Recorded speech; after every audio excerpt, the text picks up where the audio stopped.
I actually am only part-time in Palm Beach. So I was born and raised in Colorado, 5 generations. It's my home, mad love.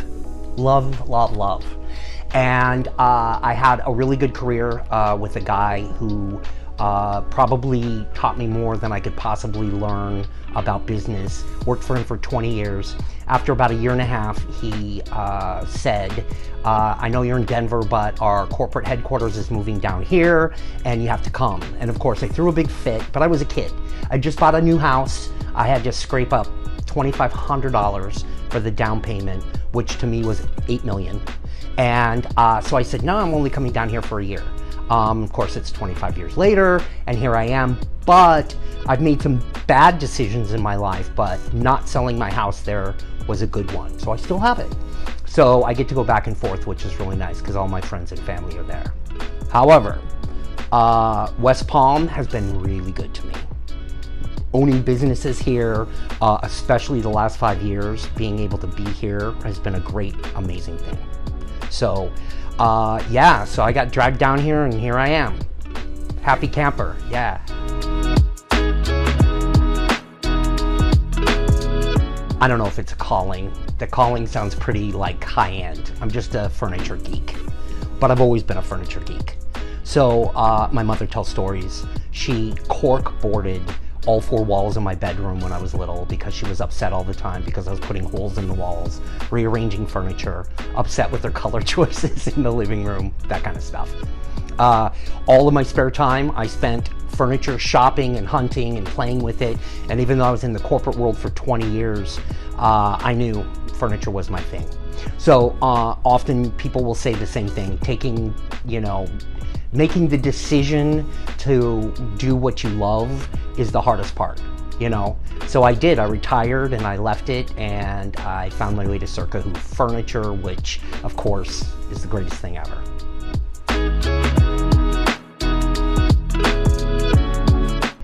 I like that you use these big words like mission and things like that. Because it's actually a lot more simple and it just turns out that it's a pretty cool thing. I am, as I mentioned earlier, a big furniture geek and I love saving it. I find that furniture is art and that's the reason why some people like a certain couch and some people don't. It's just like a painting. People love it, they don't, it calls to them, it doesn't. And vintage furniture, not antique. I'm not into antique furniture. That's a whole different craft. But vintage furniture, where I live between the 40s and the 90s roughly, is my sweet spot, and it's art, and it's my job to save it. And I think a lot of people in my world find the hunt to be the most, satisfying thing.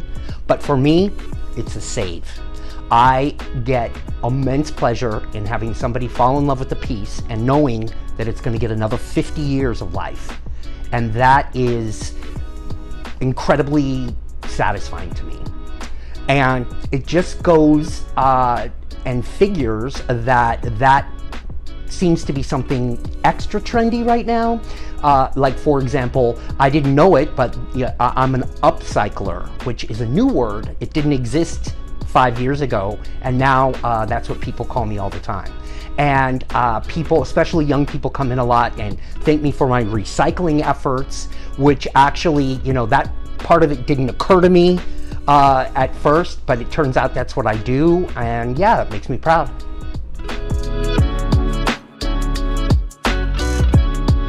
It's what I've named what I do. I said earlier, I fit in a genre. I stay in my lane. My furniture is mid-century, usually not modern, although I dabble in that a lot, but I have a tropical vibe that I live in. So think about Ricky and Lucy in the 50s when they visited Hollywood and all of the sets and all of that kind of furniture, or the Beverly Hills Hotel, that kind of vibe. That's where I live.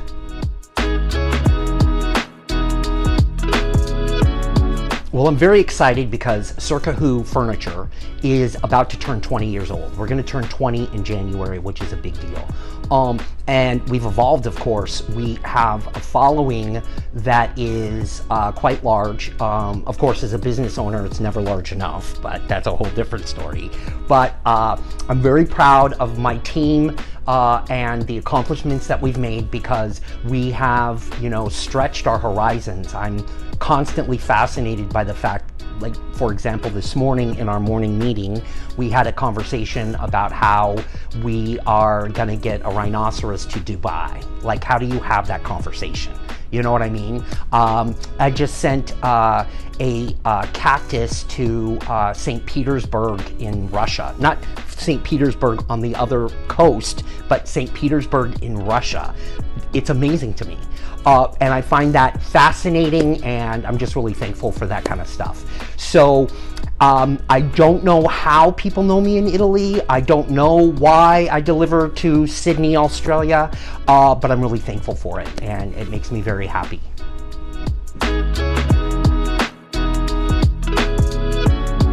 Yeah, I have to give a shout out to the Colony Hotel. They, I would say, are instrumental in bringing back the vibe of Palm Beach, which is something that we needed. For reasons unknown, the image that Palm Beach has that is significant and that people, think of when they think of Palm Beach was kind of suppressed for years and years. And it's like Palm Springs in California. When you think of it, you know of the vibe. And when you think of Palm Beach, there's a vibe as well. And people come here for that. And it was people like Sarah and Celery Kimball that redid the Colony, brought back the vibe of the Palm Beach Regency vibe, and got them focused to move on and have everybody else do the same thing. So you see all of the hotels in Palm Beach starting to fold and move and go back to that Palm Beach vibe that all of us love. And it is the coolest thing ever that makes me happy. When they redid the Colony Hotel, which was probably 5 years ago now, and we put our palm frond chairs in the lobby, I went into double back order for 2 years. I'm so thankful to Sarah and the Colony for everything that they've done. The peacock chairs that Circa Who Originals makes that are in the front, on the front door, somebody famous sits in them every week, and I couldn't get better advertising. But not just that, it's just an honor to be around a landmark like that and have my little bitty footprint in that process. It makes me very happy. Along with that, there are other powerful people here in Palm Beach who are trendsetters, like Sarah at the Hive, who's also been a great resource and has been really good to us. And she is an icon in and of herself. She's a trendsetter, and she moves the Palm Beach vibe forward as well.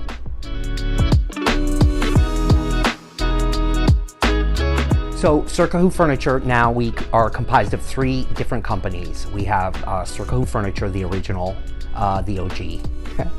We have Circa Who Originals, which are our manufactured line of furniture based on the vintage line. And then we have Mario Lopez Torres. Mario Lopez Torres is a Mexican furniture designer where all of his furniture is manufactured from reed that comes from a lake in Mexico. And he grew up there and started designing and manufacturing this art because it was the only available material that he had. And so he started creating these amazing works of art based on what he had, which just happened to be reed, attached to a lake. And all of the furniture that's manufactured there is manufactured in his front yard, and it's spectacular. We came across Mario Lopez Torres because we came across, finding our vintage furniture over the years, 6 pieces of his. So we had seen a giraffe, and we'd seen a monkey table, and we'd seen a chandelier. So we decided to track him down. This was about 5 years ago. And when we finally got a hold of him, our call was from hell. It was It was insane. He basically said, I'm retired, I don't want to do this, I'm not interested anymore, leave me alone. And so it took us a lot of coaxing. We had to go down into the middle of nowhere in Mexico, and we had to, work hard and work a deal. And I'm thankful that they gave us a shot. And now I'm actually sitting inside of the Mario Lopez Torres company. And it, of course, is the highest performing of the three companies. We now have multiple people in Mexico who work for the Torres family who do weaving by animal. We have 5 monkey families and 4 giraffe families and 6 bird families. And it's an honor every day to work with Mario Lopez Torres, because I know it's art, because it makes me happy and it never goes away.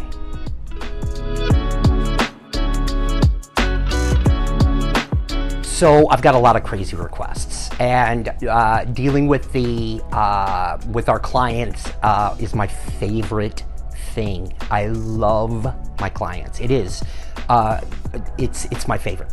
And the more complicated my client is, the more I actually enjoy it. And it seems that a lot of the famous people who live within a couple miles of me, and there are a lot, tend to be a little high maintenance sometimes. And I can't mention any names because I would totally get like TMZ'd, we'd be in trouble with that.